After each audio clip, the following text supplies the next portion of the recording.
Hello everyone. On February 25th, the Holy Orthodox Church celebrates the memory of the martyr Alexander. Now, Alexander was said to hail from Carthage, although there are some indications from other sources that he actually came from Italy. Whichever it was, he lived under the reign of the impious Emperor Maximian. Now, of course, Maximian was a very devilish personage who seemed to take a lot of delight in persecuting Christians. So the times were very, very dangerous indeed. Alexander was exposed as a Christian and eventually brought before this emperor, who told him essentially that he had to offer sacrifice to the idols. Alexander refused, whereupon he was taken, hung by his fingers with a great weight tied to his feet. When this did not have the desired effect, he was then tied to a pole, when he was flogged, and then his flesh was flayed. As painful as this was, and as difficult to bear, Alexander yet refused to offer any sort of sacrifice to the idols.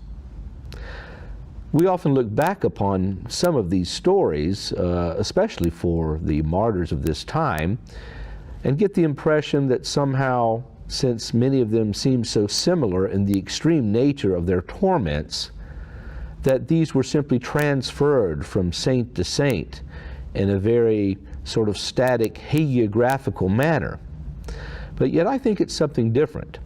We have to realize that in those days, and this was between 280 and 300 that this event took place, in those days the torments were extreme, and the emperors would go to no end of trouble in order to get Christians to turn from their faith.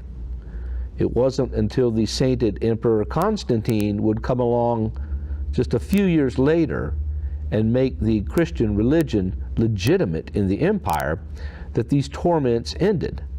But from the time of our Lord up until around 330 AD, things could get very dicey, and the church was often forced underground.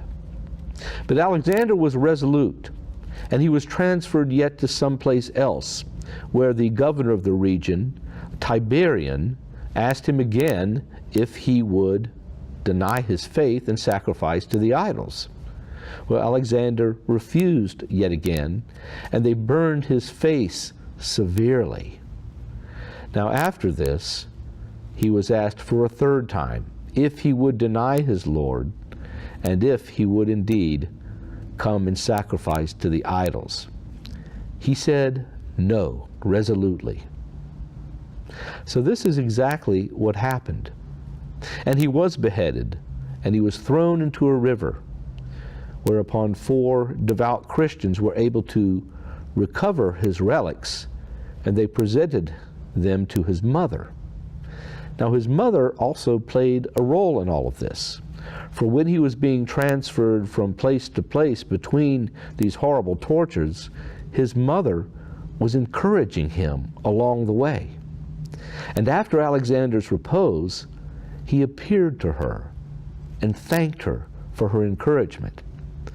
This might seem a little strange to us today, because most of us, even Orthodox Christians, would probably be doing everything they could to get their son or daughter or relative, whomever it was, out of danger and back safely at home, not wanting any harm to come to them.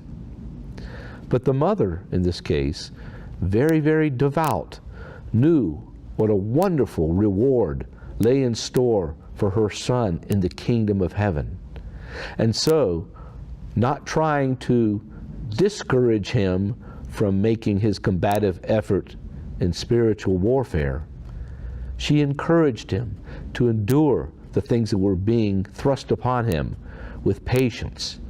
And in so doing, she actually showed her great love for him because she was a woman of great faith, just like her son, and she knew that in the end, all would be well.